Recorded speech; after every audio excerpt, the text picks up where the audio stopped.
Bien, ¿me escuchan, jóvenes? Por favor, ¿me confirman?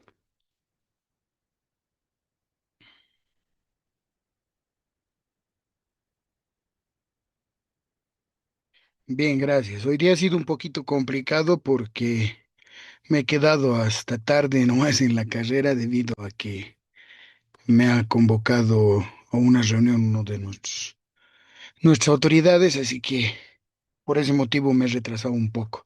Bueno, pero disculpen, estamos nomás comenzando, creo, a tiempo. Bien, la anterior clase les estaba hablando estábamos hablando sobre, bueno, las paredes cilíndricas y estamos hablando también sobre las tensiones que se nos genera cuando nosotros sometemos un elemento, ¿no? A la presión y cuando trabajamos con tensores. Entonces, en el caso de tensores, la normativa que más nos especifica el trato o cómo debemos nosotros trabajar es la norma española. Y la norma española pues nos indica los diferentes métodos que nosotros deberíamos aplicar para el cálculo de, de nuestros esfuerzos y posteriormente dimensionar de acuerdo con lo que se les había indicado, ¿no? En la anterior clase, es decir, el saber calcular las armaduras directamente en función de lo que nos da las presiones en elementos circunferenciales, ¿no? Entonces, para referirnos a esto, lo que vamos a hacer es referirnos directamente al libro de Calavera, y en el libro de Calavera es donde vamos a encontrar la mayor información al respecto de lo que hemos avanzado. Sin embargo, bueno, nosotros vamos a utilizar el método que les he explicado con algunas modificaciones, puesto que de esta forma nosotros directamente abordamos el tema de las presiones circunferenciales y aplicamos pues nuestros conocimientos sobre los tensores para determinar nuestras armaduras. El otro libro que les había indicado con el cual nosotros vamos a trabajar es el Joseph P. Bowles. Y el Joseph P. Bowles es un libro pues que nos permite a nosotros conocer diferentes características para nuestra materia, ¿no? El libro, como les dije anteriormente, se los voy a pasar. Yo lo tengo con sus programas y demás. Entonces, voy a buscar los discos este fin de semana para poder proporcionárselos, ¿no? Bien, en cuanto a cimentaciones, bueno, ustedes han hablado sobre las cimentaciones aisladas y demás. Ahora nosotros vamos a hablar sobre cimentaciones tipo anillos, ¿no? Cimentaciones anulares. Y también vamos a hablar sobre lo que son las losas circulares. Sin embargo, para hablar de estos temas, nosotros tenemos pues que tener el conocimiento, ¿no? De lo que es la discretización mediante elementos finitos, de lo que son los ejes de coordenadas polares y con los cuales nosotros vamos a realizar nuestro trabajo. ¿Ya? ¿Por qué? Porque principalmente nosotros lo que vamos a ver es las cimentaciones, pero para equipos industriales. ¿Ya? Entonces, las cimentaciones para equipos industriales, como les decía, el libro que yo les aconsejo, pues es el de Joseph Bowles, ¿no? Les estoy ahorita transmitiendo justamente el librito, ¿no? Como ustedes dicen, como ustedes pueden ver, si es que están viendo, ahí nos indica, ¿no? Cimentaciones para equipo industrial. Y ojo, fíjense lo que dice acá. Las cimentaciones para equipos industriales no son directamente cubiertas por el código ACI 318. Entonces, ¿esto a qué se refiere? Pues que nosotros no tenemos este tipo de cimentaciones dentro de lo que es la normativa ACI y por lo tanto tenemos que regirnos con con otras normas específicas para su diseño. ¿no?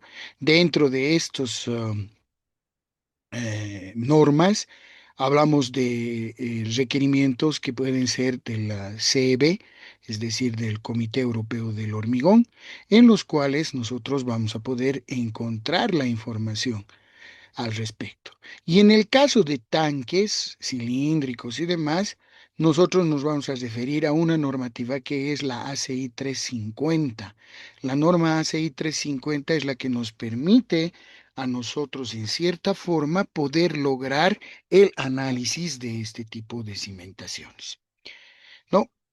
Como les digo, lo importante es saber, ¿no? Y tener ese concepto claro de que la normativa ACI, si bien es de hormigón armado, pues no contempla en este caso las cimentaciones para equipo industrial. Ojo, por un lado, cimentaciones de tipo anular, segundo, losas de cimentación circulares. Tercero, ¿no? Entonces, por ese motivo tenemos que recurrir a bibliografía específica. Acá tenemos, por ejemplo, una zapata de tipo octogonal.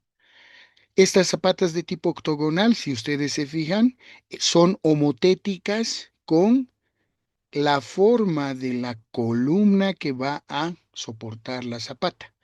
Homotetismo significa que si nuestra columna es cuadrada, nuestras zapatas tienen que ser cuadradas. Si nuestra columna es circular, pues nuestras zapatas también tienen que ser circulares.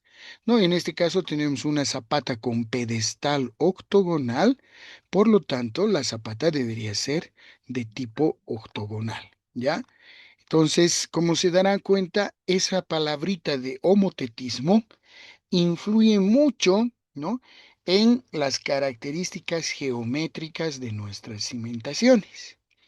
Este tipo de cimentaciones también se usa en las torres de los postes o de los monopolos, se llaman, que soportan las aspas eólicas para la generación de electricidad. En este caso, pues estamos hablando de radios aproximadamente que varían entre los 7, 8 metros o 10 hasta 20 metros de radio. Imagínense, es una zapata pues tremendamente grande, ¿no? Por sus dimensiones y además son de mucho peso, es decir, que son muy peraltadas debido a que tienen que soportar como en un obelisco solamente, o sea, no solamente el peso propio de la estructura, sino que también tienen que soportar las cargas de viento y las posibles cargas de sismo. Es decir, el esquema estructural es en la parte inferior tenemos un empotramiento, luego tenemos el pilar o el pilón que nos permite soportar nuestra estructura, ¿no? Y obviamente en la parte superior contamos con el sistema generador, ¿no? De electricidad. Y obviamente luego tenemos las aspas, ¿no? Entonces, todo ese paquete estructural, le diremos así, estas son las aspas, todo ese paquete estructural evidentemente se tiene que fundar en una tremenda fundación, porque no se olviden que la altura que tenemos de estos elementos, estamos hablando de 30, 40 metros como mínimo, ¿no? Por lo tanto, las aspas nomás llegan a medir 15 metros, entonces las más pequeñas, ¿no? Hay otras aspas más grandes. Entonces, dense cuenta, ¿no? Eso es para generar, ¿no? Electricidad y por lo tanto la cimentación, no, si bien no es un industrial, es una cimentación especial para este tipo de estructuras. Ahora, el meollo del asunto, jóvenes, el por qué estamos hablando de estas cimentaciones es principalmente porque, bueno, son placas. En este caso es una placa octogonal. En el caso de una zapata normal es una placa rectangular a la que estamos más acostumbrados.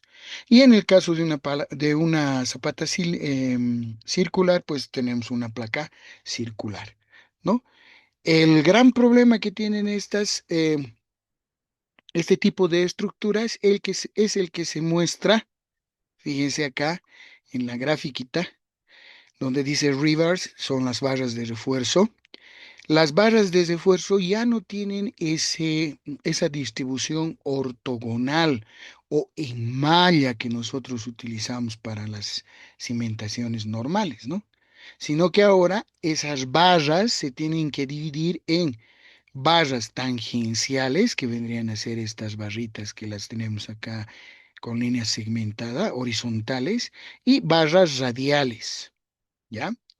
Ahora bien, si nosotros hacemos solamente un anillo de cimentación, este anillo también puede ser circular, por eso su nombre, como también podríamos tener un octógono, es decir, que esta parte interna sea hueca, ¿ya? En ese caso, ¿qué es lo que sucede? Nosotros tenemos que trabajar con dos sistemas de armaduras, ¿sí? Pero son armaduras radiales y armaduras tangenciales o circunferenciales. Al igual que hemos visto la anterior en el anillo, hemos calculado por segmentos, de la misma manera se calcula, solamente que ahora se calcula en función de radios, ¿no? Este es el preámbulo para lo que vamos a ver a continuación.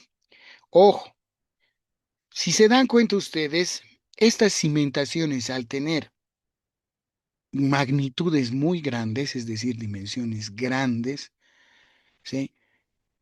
¿Cómo se comportan sobre un suelo? ¿No? Ustedes, por ejemplo, han aprendido que si nosotros tenemos una zapata de ancho B y longitud L, una zapata rectangular, y la profundidad de cimentación es menor a 5 veces el ancho de nuestra zapata, estamos hablando de una zapata superficial, ¿no? Eso les han enseñado. Si yo tengo una zapatita que es rectangular de esta forma y esta zapatita tiene un ancho B, que vendría a ser este ancho, ese es el ancho B, y una longitud L. Vamos a poner sus correspondientes letras, L, y esto es B. Nos han dicho que si la altura de cimentación, H cimentación, es menor o igual a 5 veces el ancho B, entonces estamos hablando de qué? De una zapata superficial, ¿sí? Si no se cumple esa relación, estaríamos hablando de una zapata no profunda, pero tampoco superficial, ¿no? A ese tipo de zapatas o de cimentaciones se las denomina también compensadas. ¿Qué significa? Que nosotros compensamos el peso de excavación que tenemos, ¿no? Con nuestra cimentación. Entonces, ¿para qué hacemos eso? Para no sobrepresionar el suelo. Es decir, que nosotros realizamos una perforación, ¿no? De manera tal de que el peso que tenemos por encima de nuestra perforación a nivel de la zapata se compense con el peso de la zapata. No se olviden, jóvenes, el hormigón pesa 2.400 kilogramos por metro cúbico y un suelo más o menos compactado está alrededor de 1.800, 1.900 metros cúbicos, ¿no? Por metro cúbico. Entonces hay una diferencia aproximada entre 500 y 600 kilogramos por metro cúbico. Entonces, dense cuenta de eso. Ahora, lo que les decía hace rato. Este tipo de cimentaciones estamos hablando de diámetros, o, ¿no? O radios, le decía el anterior, que varían entre los 10, 15 metros. Entonces, la mínima dimensión va a ser 30 metros. Entonces, para que se cumpla esto, imagínense, 5 por 3, 150 metros. Imposible, ¿no? De cumplir ese tipo de eh, excavación. Entonces tenemos que agarrar y hacer nomás a un nivel adecuado, ¿no? Pero compensando las cargas. A eso me refiero con esto de lo compensado, ¿ya? Entonces, tenemos esa situación. De acá lo que vamos a rescatar es lo que les decía, que tenemos que trabajar ya no con una armadura rectangular, o sea, de distribución rectangular, sino que ya tenemos que trabajar con unas armaduras que son radiales y otras circunferenciales. Por ese motivo que acá estamos viendo una circunferencia que inscribe al octógono, ¿no? Y luego tenemos el octógono. Pero tenemos que armar, como les digo, de esta manera. En el caso de este octágono, tendríamos esto, ¿no? Este tipo de armaduras. Más abajo podemos ver lo siguiente. Fíjense acá. Es la misma, ¿no? La misma cimentación, solamente que ahora se ha creado un pedestal,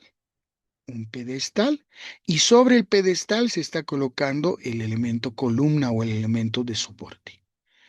En este tipo de cimentaciones, ¿qué es lo que tenemos que lograr, jóvenes? Este diagrama de tensiones. Es decir, que en este tipo de zapatas, como máximo nosotros vamos a tener una tensión máxima y como mínimo esa tensión tiene que ser cero. Si no se cumple esto, no podemos asegurar la estabilidad de nuestra torre o eh, de nuestro poste de soporte para generadores eólicos, ¿no? Eso es lo que nos dice acá. Tenemos que tener una distribución triangular. Y nos dice, como excentricidad máxima que nosotros podríamos trabajar va a ser un octavo de la base. Ojo, ¿cuáles son las dimensiones del núcleo central de un elemento rectangular? ¿Ah? Si nosotros hablamos de un elemento rectangular, la mínima, o sea, la máxima dimensión que llegaría a tener, vamos a dibujarlo acá. ¿Dónde está? Aquí. Si nosotros tenemos un elemento rectangular, ¿sí?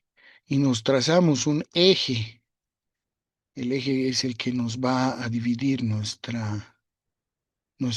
elemento en dos partes iguales, o sea, encontramos el centro de gravedad directamente, ¿no? Nosotros tendríamos esto, ¿verdad? Ya. Esto es para una zapata. Si la carga se encuentra en el núcleo central, ya sabemos que todo el elemento está sometido a compresión. Eso hemos visto muchas veces. Entonces, a la pregunta que les hacía es esto, ¿no? ¿Cuáles son las dimensiones